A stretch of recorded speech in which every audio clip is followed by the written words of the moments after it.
and a consciousness level, they are starting to realize there's a very, very good chance the game is up. And I can tell them exclusively the game is up.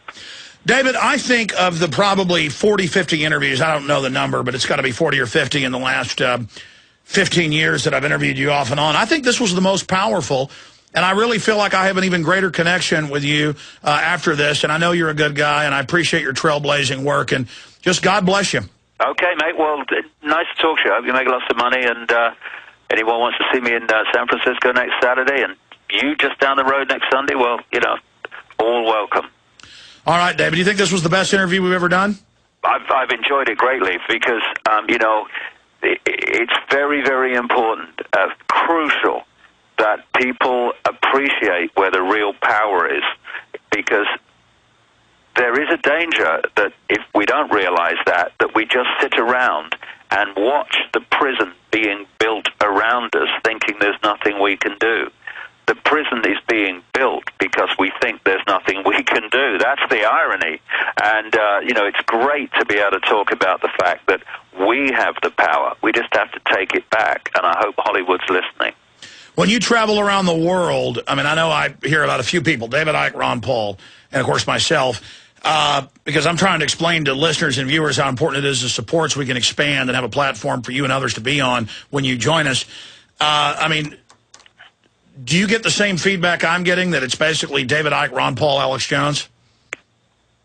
Well, I think, you know, everybody who makes a contribution, including Luke I was talking about here in the... Oh, We Are Change is incredible, and exactly, I mean, that was spawned... Everybody is making a contribution, is part of the tapestry of change, the tapestry of pushing this forward. Some people will be better known than others, and that's good. But it's all just as important. No, I mean, it's all just as important. And then We Are Change grew out of this show. That's the example of what I'm talking about. And also, they can't kill a David Icke or an Alex Jones or a Ron Paul or others because there's so many other great groups out there now. Yeah, well, they certainly can't do it quietly. And, you know, this is the whole point. You know, you reach a point where... The dynamics of power move, because say you know, they tried to ban me from speaking in America, for instance. Well, because of the point that's been reached, well, they can't lose. They can't win, rather. They can only lose less one way than the other way. You know, if they stop me coming in to speak, for instance, then I wouldn't speak to a few thousand people. But if they ban me, then the internet would go wild with the news going around like wildfire, and I would get what I'm doing would get far more credibility as a result. Well, that happened with Michael Savage being banned from England. Yeah, so it's like the dynamics of power moves if you're prepared to keep walking and keep running at them, because then you cross a line where it's not that you've got to deal with them; they've got to deal with you.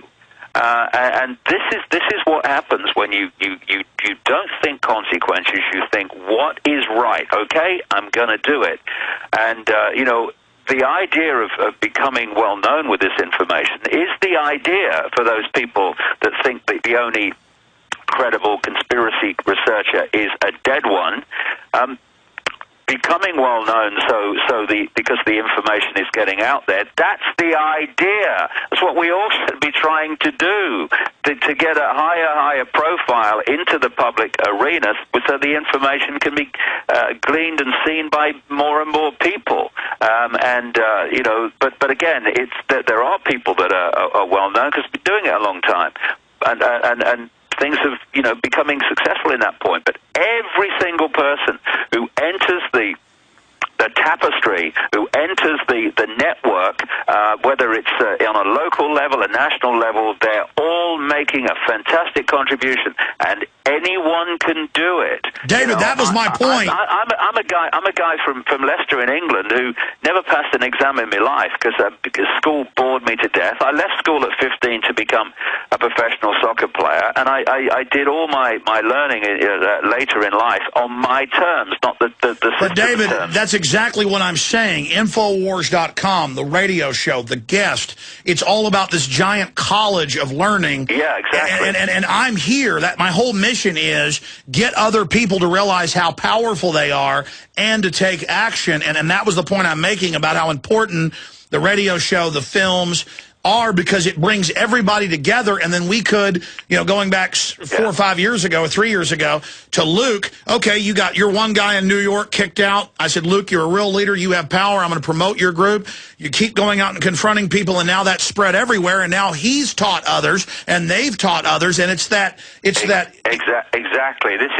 This is what is happening, and anybody can become involved. Come on, let's go. There's no such thing as too many people doing this. And Luke is a great example, because he was in something, from what I understand from what you're saying, that something was no longer in integrity, and so instead of accepting that and acquiescing to the lack of integrity, he took his integrity and under another name. That's what we need.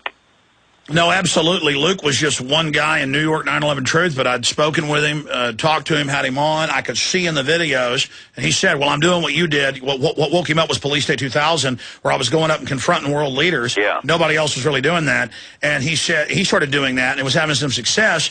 And they told him, stop going to David Rockefeller's house, stop going to Kissinger's house, stop doing all that stuff. We want to focus just on 9/11. It was kind of a UN type deal. And he went public. I had him on about it, and he said, I don't know what I'm going to do. They grabbed all our stuff, all our signs, and I said, look, we're going to get you donations right now. Then Larry Silverstein's thugs on video said, we're going to plant bombs on you and put you in prison. This is on video in Truth Rising. It's online for folks that want to see it. It's in the first 30 minutes of the film Truth Rising, 2 hours long about it.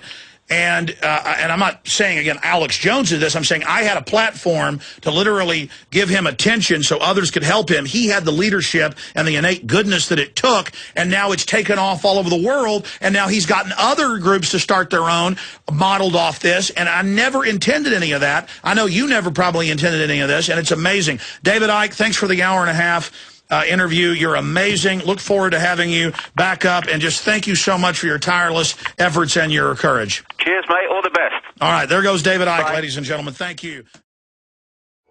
Visit Infowars.com and PrisonPlanet.com. When you're on the site, you can also tune in 24 hours a day to my daily radio broadcast. There's also a free iPhone app to listen to the syndicated radio show when and where you want.